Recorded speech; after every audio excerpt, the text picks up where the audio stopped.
Welcome to the Slop Farm. Enjoy the video. You start by making the bot identity. Create a Discord application, add a bot user, and immediately copy its token. Store that token in an environment file or secret manager so it never appears in code. Next, set OAuth 2 scopes to include bot and applications, commands, and generate an invite link with required permissions. Once done, invite the bot to your server so you can test. These steps establish credentials and access, which let all later code communicate securely with Discord's API. Now build the project skeleton.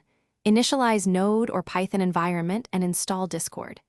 JS, Discord, Pi, or equivalent. Load your token from the environment, create a client instance, and register ready and interaction event handlers. Implement command parsing or use built-in /command registration so Discord recognizes commands. Once done, add permission checks and simple responses to verify events flow correctly. Make sure intents are set for the events you need.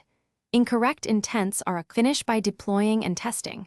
Run the bot locally and exercise every command, then deploy with Docker, a VPS, or a process manager like PM2.